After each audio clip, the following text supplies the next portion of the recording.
तीन सजावट देश को, सती, संत और शूर, और तीन लजावत देश को, कपटी, पापी, क्रूर। किसी भी देश का श्रृंगार तीन लोगों से होता है, सतियों से। जिस देश में आचरणवान पतिव्रता नारियां होती हैं, उस देश से बढ़कर के सौभाग्यशाली कोई और नहीं होता।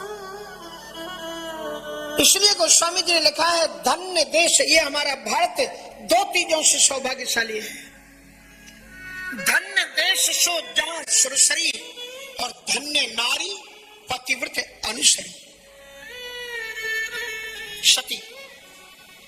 जिस देश में चरित्रवान नारियां होती, एक बार स्वामी रामतीर्थ जी अमेरिका गए, किसी कंट्री में गए, वहां जाकर के उन्होंने देखा कि एक गोरी लेडीज मानी फॉरेनर लेडीज अपने, उसका पति मर गया है और कब्र पर बैठ करके पंखा हिला रही थी, पंखा जल रही थी। स्वामी रामतीर्थ जी ने उसको प्रणाम किया। सती नारी संतों के द्वारा भी बंद नहीं होती, प्रणाम किया स्वामी रामतीर्थ जी ने। तो उस स्त्री ने पूछा कि महाराज आपने मुझे प्रणाम क्यों किया? बोले, मेरे मन में आज तक ये चिंतन था कि केवल भारत में ही पतिव्रता नारियां होती हैं। आज आपको देख करके मेरे मन में अद्भुत भाव जगा कि देखो आप कितनी पतिव्रता नारी हो, पति से कितना प्रेम के मर जाने के बाद में भी आप पति के स्मृतियों में डूबी हुई कब्र के पास में बैठ करके पंखा जल रही है। कितना प्रेम आपका पति। वो स्त्री मुश्किल है, महाराज आप गलत सोच रहे हैं। बोले, गलत क्या सोच रहे हैं? क्या भारत में पतिव्रता नारियां कैसी होती है मैंने ना सुना है ना देखा है, इसलिए वो तो मैं जानती नहीं, पर मैं कितनी पतिव्रता हूं मैं बता देती हूँ। ठीक ठीक से मुझे याद नहीं है ये मेरा 5वां पति था कि 6वां, ये मुझे ठीक से याद है नहीं। लेकिन इसमें विवाह के समय एक शर्त की कि यदि मैं कदाचित मर जाऊं तो जब तक मेरी कब्र सूख ना जाए तब तक अगली शादी मत करना। अब ये मर गए तो मैं पंखा से कब्र को सुखा रही हूं कि कितनी जल्दी ये कब्र सूखे और मैं अगला विवाह कर सकूं। इसलिए गोस्वामी तुलसीदास जी ने कहा, धन्य देश सो जहां सुरसरी, और धन्य नारी पतिव्रत अनुसरी। तीन सजावट देश को, सती, संत और शूर। शूर मानी रणबांकुरे योद्धा। इसलिए हमारे मध्य प्रदेश का एक कवि एक कविता लिखता है कि इस देश में पुष्पित विकसित होने वाला फूल भी कहता है कि मुझे तोड़ लेना वनमाली, उस पथ पर देना तुम फेंक, मातृभूमि पर शीश चढ़ाने जिस पथ जावे वीर अनेक।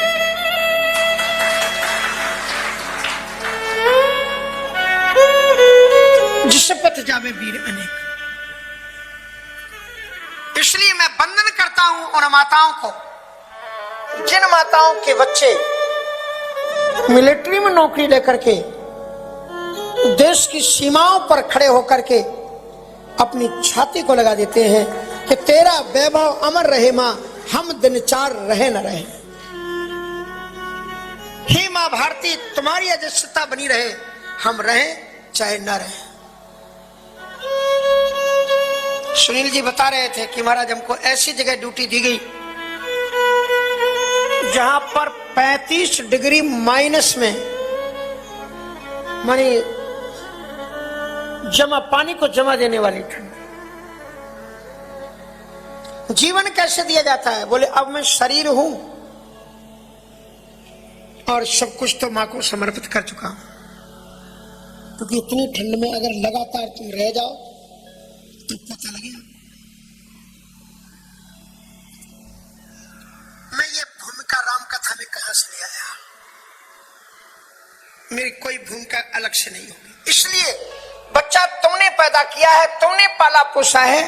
अगर राष्ट्र के खातिर कोई संत तुमसे मांगने के लिए आ जाए विश्वामित्र की तरह, तो मना मत करना, हंसते हंसते बच्चों को दे देना।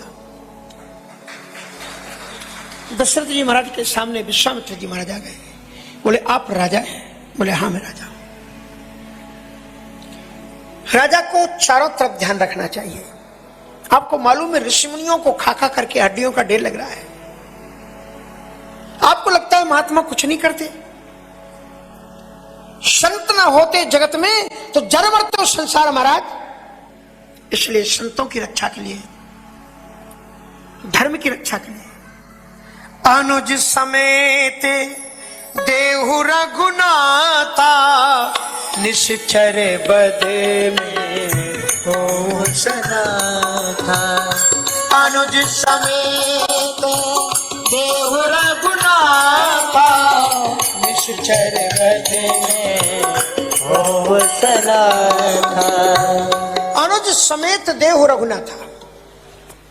जिस वक्त राम और लक्ष्मण, भरत और शत्रुघ्न विश्वामित्र जी के चरण वंदन करने के लिए आए, उतने थोड़ी देर के 2 कदम विन्यास पर ये राम लखन की छवि ऐसी मन मध्य हमारे समाई गई।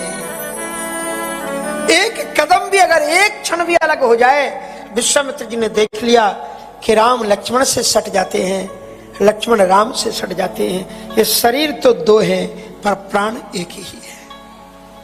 वे जान गए कि अगर राम को ले जाना है तो लक्ष्मण को भी ले जाना पड़ेगा। क्योंकि आप जानते हो ना, ये लाइट जलती है ना, तो किसी भी तार को देखना, उसमें 2 तार होते हैं, बल्ब में लगाए जाते हैं। एक प्रायः ब्लू कलर का होता है और एक लाल रंग का होता है या पीले रंग का होता है। ज्यादातर देही रंग होते हैं। वो 2 तार क्यों होते हैं, किस लिए होते हैं? एक अर्थिंग का होता है और एक करंट का होता है। श्रीराम जी अर्थिंग के तार हैं और लक्ष्मण जी करंट के तार हैं। ये दोनों तार होंगे नहीं तो प्रकाश होगा नहीं। इसलिए लक्ष्मण जी पर विश्वामित्र जी ने सोचा कि दोनों की जरूरत है। बोले अनुज समेत देहु रघुनाथा। राम जी है झंडा, लक्ष्मण जी है डंडा। झंडे के बिना डंडा की शोभा नहीं, डंडा के बिना झंडा की शोभा नहीं। अनुज समेत देहु रघुनाथा।